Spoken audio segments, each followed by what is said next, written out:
Alhamdulillah, alhamdulillahirabbil alamin, wassalatu wassalamu ala asyrafil anbiya'i wal mursalin, nabiyina Muhammadin wa ala alihi washabihi ajmain. Rabbi shrah li sadri wa yassir li amri wahlul 'uqdatam min lisani yafqahu qawli. Allahumma anfa'na bima 'allamtana wa 'allimna ma yanfa'una innaka antal alimul hakim. Amma ba'du. Alhamdulillah jemaah sekalian, kita bersyukur kepada Allah Subhanahu wa taala pada subuh pagi ini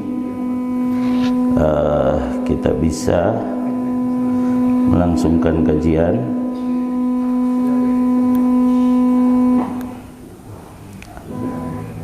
seperti biasa. Kajiannya adalah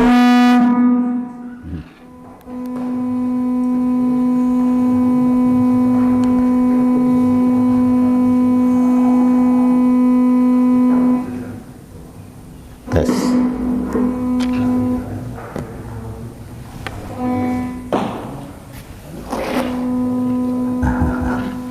Oke.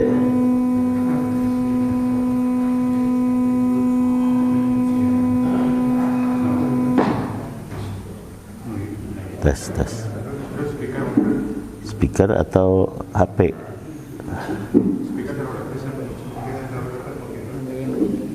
Oh iya. Ya.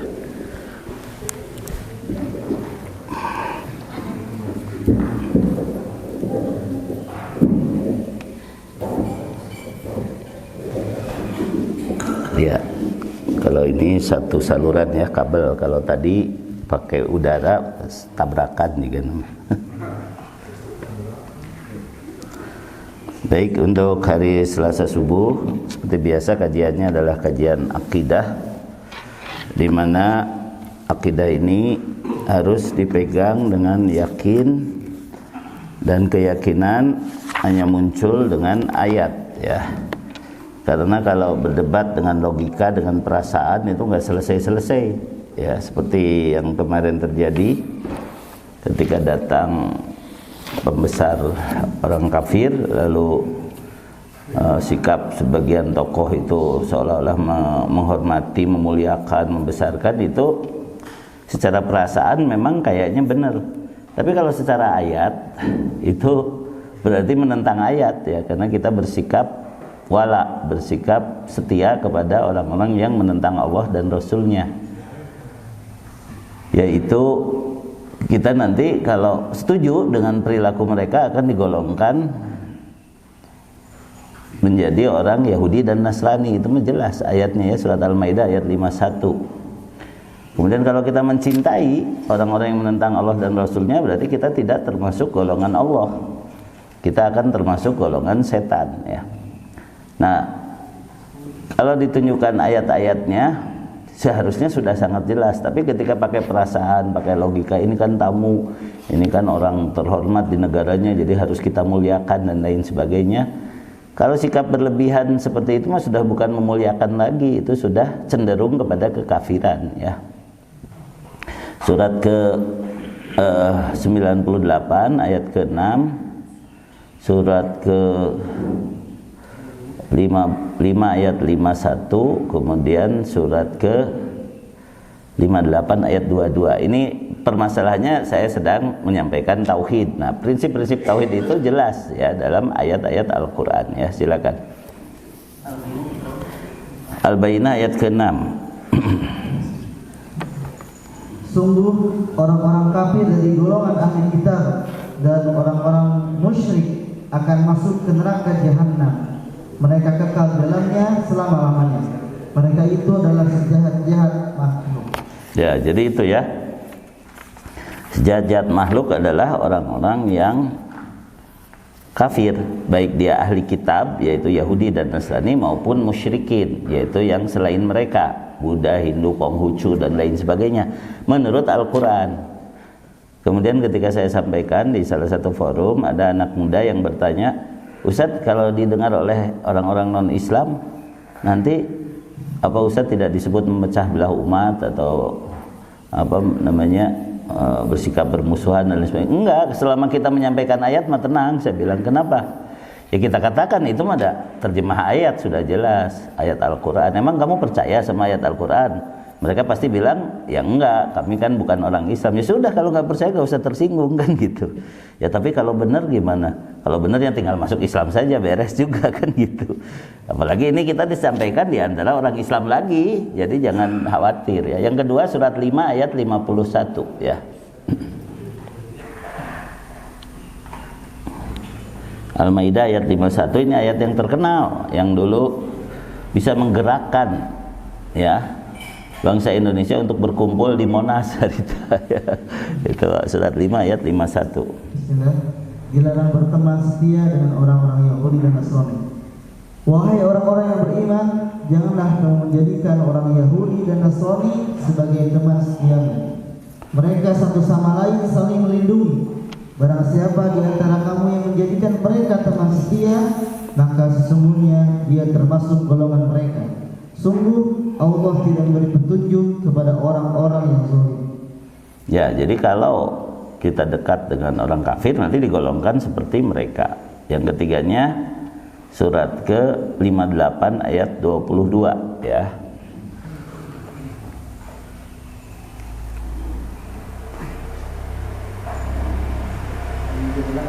Surat Al-Mujadilah atau Al-Mujadalah ayat ke-22.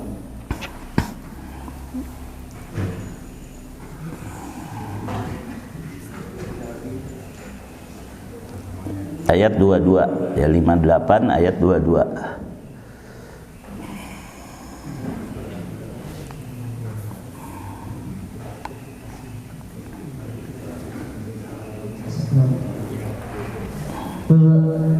Dialah Allah. Ayat 22 58 ayatnya ayat 22. Engkau Muhammad tidak akan mendapatkan suatu kaum yang beriman kepada Allah dan hari kiamat, saling berkasih sayang dengan orang-orang yang menentang Allah dan Rasulnya, sekalipun orang-orang itu bapaknya, anaknya, saudaranya, atau keluarganya. Mereka itulah orang-orang yang dalam hatinya telah ditanamkan Allah keimanan, dan Allah telah menguatkan mereka dengan pertolongan yang datang dari Dia. Lalu dimasukkannya mereka ke dalam surga yang mengalir di bawahnya sungai-sungai. Mereka kekal dalamnya. Allah ridho terhadap mereka dan mereka pun merasa puas terhadap limpahan rahmatnya. Merekalah golongan Allah. Ingatlah, sesungguhnya golongan Allah itulah yang beruntung. Ya, jadi kalau kita ingin termasuk Hizbullah, jangan sampai memberi kecintaan yang berasal dari hati kepada orang-orang yang menentang Allah dan Rasulnya, apalagi orang kafir ya gitu ya. Kalau bersikap ramah itu hanya formalitas saja, hanya secukupnya saja, jangan kelihatan kayak dari hati gitu kan, sampai menyebut yang sangat mulia, sampai mencium-cium kepalanya, itu kan udah jelas itu mah menjilat ya gitu kan. Ya biasa-biasa saja. Presiden Turki didatangi oleh Presiden Amerika waktu duhur, tinggalin aja gitu kan. Ngapain hanya karena memuliakan tamu lalu kita meninggalkan kewajiban kepada Allah gitu kan. Dan itu juga jadi peringatan buat mereka, buat orang kafir kan gitu kan. Dan kita malah nggak berani begitu kadang-kadang gitu. Urusan dengan Allah itu lebih penting daripada urusan dengan makhluk semulia apapun menurut manusia kan gitu ya. Nah ini keyakinan seperti ini harus dimiliki. Jangan sampai kita tertipu oleh cinta dunia ya. Makanya di sini kita sedang membahas bahayanya ideologi materialistis atau materialisme yang hanya melihat apa yang terlihat saja ya. Tidak percaya kepada ruh, tidak percaya kepada malaikat, tidak percaya kepada akhirat. Karena apa? Karena tertipu. Seolah-olah kita ada itu tanpa ada yang mencipta ya. Tanpa ada yang mengatur dan meminta pertanggungjawaban. Dan ini adalah kebanyakan manusia kalau jauh dari agama. Makanya mengarahkan umat itu harus dengan ayat, dengan dalil ya. Surat ke-32 ayat 24. Wa ja'alna minhum a'immatan yahduna bi amrina lamma sabaru wa kanu bi ayatina yuqinun ya. Sudah ketemu tuh di surat 32 ayatnya ayat 24 ya. Jadi kalau debat kusir mah capek lah, sudah tunjukin aja ayat-ayat ini gitu itu. Kalau memang mereka ingin kebenaran, mereka akan mengikuti ayat gitu ya. Jadi perasaan dan logika jangan terlalu didahulukan ya, dipentingkan itu ketika ayatnya sudah jelas ya. Silakan. Surat ke-32 ayat 24. Dan kami jadikan di antara mereka itu pemimpin-pemimpin yang memberi petunjuk dengan perintah kami. Setelah mereka bersabar, mereka meyakini ayat-ayat kami. Ya, jadi harus dengan ayat ya. Kalau hanya dengan perasaan, dengan logika, maka akhirnya debat kusir, nggak ada ujungnya gitu. Nah, dalam hal ini bantahan terhadap materialisme itu dengan ancaman dari Allah. Surat Hud, surat di sini ada ya, jadi saya bacakan saja. Surat ke-11 ayat 15 dan 16. A'udzubillahi minasyaitonirrajim. Man kana yuridul hayatad dunya wa zinataha nuwaffi ilaihim a'malahum fiha wa hum fiha la yubkhasun ulaikal ladzina laisa lahum fil akhirati illan nar wa habita ma sana'u fiha wa batilum ma kanu ya'malun. Barang siapa yang menghendaki kehidupan dunia dan perhiasannya, niscaya kami berikan kepada mereka balasan pekerjaan mereka di dunia dengan cukup, dan mereka di dunia tidak akan dirugikan. Itulah orang-orang yang tidak memperoleh di akhirat kecuali neraka, dan lenyaplah di akhirat itu apa yang telah mereka usahakan di dunia, dan sia-sialah apa yang telah mereka kerjakan.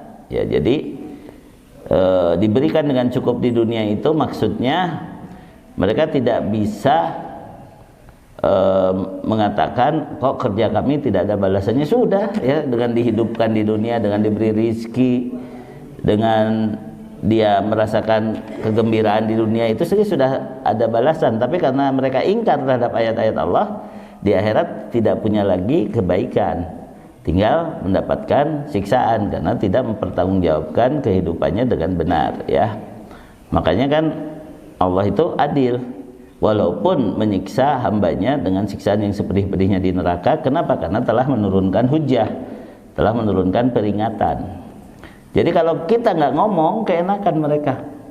Jadi maksudnya orang kafir itu nggak dibilangin kamu teh kafir, kamu teh bakal masuk neraka, keenakan mereka. Kenapa?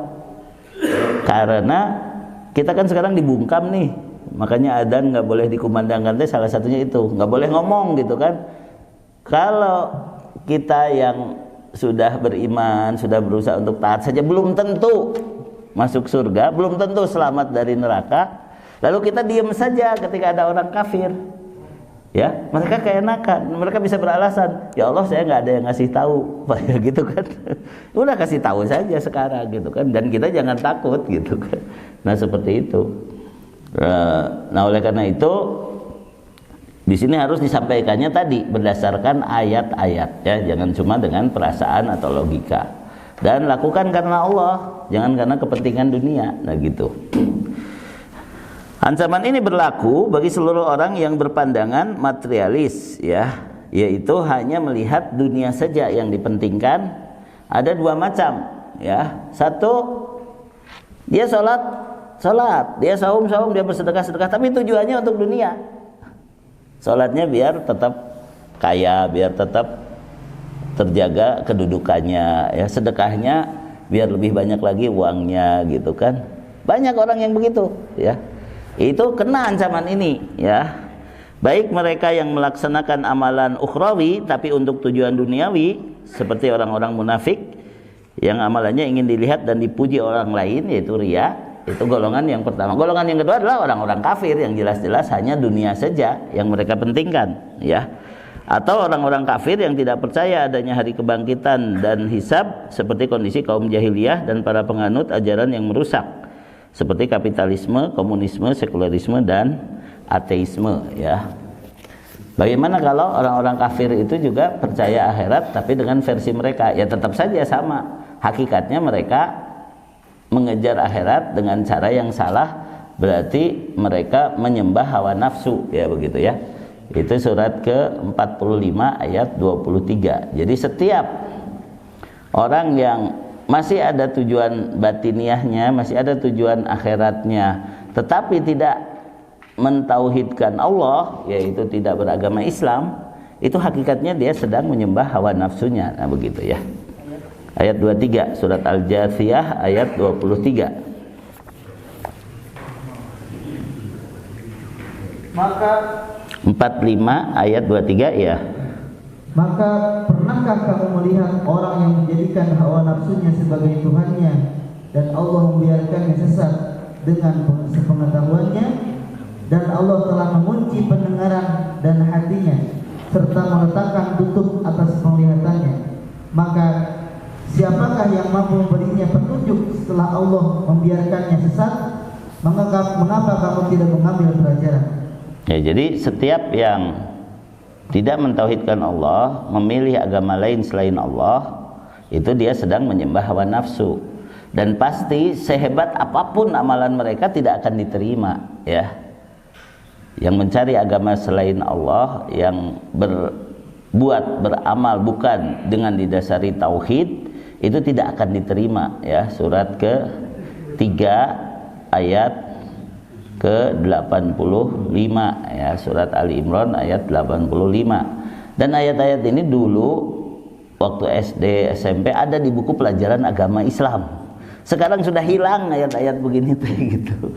Sudah hilang, orang Islam dibikin bangga dengan agamanya dengan di pelajaran agama sendiri, apalagi pelajaran yang lain ya. Surat 3 ayat 85. Dan barang siapa mencari agama selain Islam, dia tidak akan diterima, dan di akhirat dia termasuk orang-orang yang rugi. Tuh, kalau kepada orang Islam saja sekarang ini sudah ditutup-tutupi ayat yang begini, ya bagaimana dengan orang kafir? Ya keenakan orang kafir merasa saya tidak tahu ada pernyataan ini gitu kan. Udah kita sampaikan sajalah, nggak usah takut gitu kan. Jadi kalau bahasa yang sering saya sampaikan, namanya orang berdakwah itu menolong orang lain. Menolong orang beriman agar lebih mudah masuk surganya. Nah, itu hadisnya, man salaka tariqan yaltamisu fi ilman sahalallahu lahu bihi tariqan ilal jannah. Kemudian menolong orang yang kafir, orang yang menolak dakwah agar lebih puas nanti masuk nerakanya. Lebih puas masuk nerakanya karena sudah diingatkan ya. Kalau dibiarkan mereka keenakan nanti, bisa ada alasan, ya Allah saya mah tidak tahu, saya mah nggak ada yang mengingatkan. Enggak, kamu bukan nggak tahu tapi nggak mau tahu. Kamu mah nggak mau dengar, itu bukan nggak tahu, nggak mau dengar, nggak mau tahu, itu masalah ya. Jadi kita harus menyampaikan apa yang ada dalam ayat-ayat Al-Quran supaya mereka tidak ada alasan kami kan hanya ikut nenek moyang, kami hanya ikut orang-orang lain. Nggak bisa, karena Allah sudah menyampaikan dan disampaikan oleh Rasul, disampaikan oleh sahabat, disampaikan oleh para ustadz. Itu penting ya. Surat ke-7 ayat 172 sampai 175 coba ya.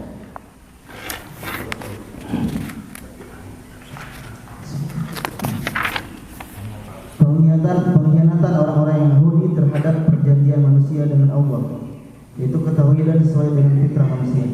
Dan ingatlah ketika Tuhanmu mengeluarkan Nabi dari sulbi tulang belakang anak cucu-cucu Adam, keturunan mereka, dan Allah mengambil kesaksian terhadap roh mereka seraya berfirman, bukankah aku ini milik Tuhanmu? Mereka menjawab, betul, Engkau Tuhan kami. Kami bersaksi, kami lakukan yang demikian itu, agar di hari kiamat kamu tidak mengatakan sesungguhnya ketika itu kami lengah terhadap ini, atau agar kamu tidak mengatakan sesungguhnya nenek moyang kami telah mempersekutukan Tuhan sejak dahulu, sedang kami adalah keturunan yang datang setelah mereka. Maka apakah engkau akan membinasakan kami karena perbuatan orang-orang dahulu yang sesat? Dan demikianlah kami menjelaskan ayat-ayat itu agar mereka kembali kepada kebenaran.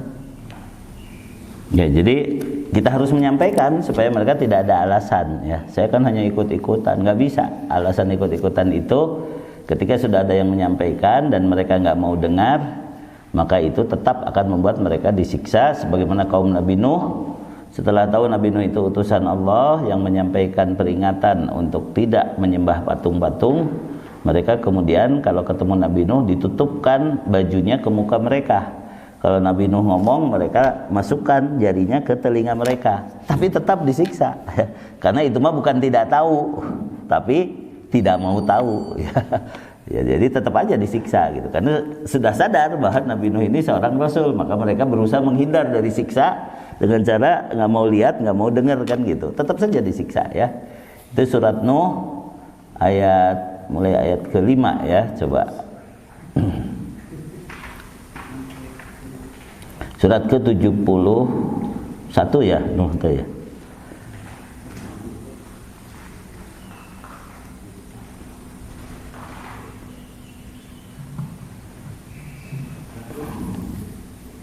Dia Nuh berkata, "Ya Tuhanku, sesungguhnya aku telah menyeru kaumku siang dan malam. Tetapi seruanku itu tidak menambah iman mereka, justru mereka lari dari kebenaran." Lanjutkan. "Dan sesungguhnya aku setiap kali menyeru mereka untuk beriman agar Engkau mengampuni mereka, mereka memasukkan anak jarinya ke telinganya dan menutupkan bajunya ke wajahnya, dan mereka tetap mengingkari dan sangat menyombongkan diri." Nah itu ya, 5 dan 6 berarti ya. Jadi apakah dengan pura-pura tidak lihat, pura-pura tidak dengar akan membuat mereka selamat dari siksa? Tidak. Tapi juga tadi kewajiban kita harus menyampaikan supaya kita tidak disakompet daunkeun. Di bahasa Sundana naon hartosna apa oleh sakompet daun teh. Disegolongankan gitu, sigolongankan dengan kudu ngomong gitu kan. Ya itu saya jawab juga kepada yang nanya itu, Ustadz kalau gitu Ustadz memecah belah. Enggak, dari dulu kita juga sudah berpecah antara orang munafik dengan orang yang benar-benar berpegang pada keimanan. Ini mah makin jelas saja kemunafikannya gitu kan. Ya makin jelas saja kemunafikannya. Saya pernah sholat di Masjid At-Taqwa di KPAD Jumatan. Terus saya panas tiris, kenapa? Yang khutbah tuh Mukhtar Adam, yang saya tahu dia itu Syiah gitu kan. Aduh lamun engke manehna jadi imam sah henteunya salat saya gitu saya mah. Kenapa? Karena saya takut kalau diimami orang yang Syiah mah belum tentu sah salat kita kan gitu. Alhamdulillah ternyata ada imamnya para penghafal Quran di masjid itu ya. Jadi nanti bapak-bapak kalau datang ke Masjid Istiqlal, tanya dulu imamnya Nazaruddin Umar bukan, kalau dia udah aja pindah ke masjid lain gitu. Ya gitu maksud saya gitunya. Bisi orang sah tuh makmum di belakang dia kan ya, rugi kan gitu kan.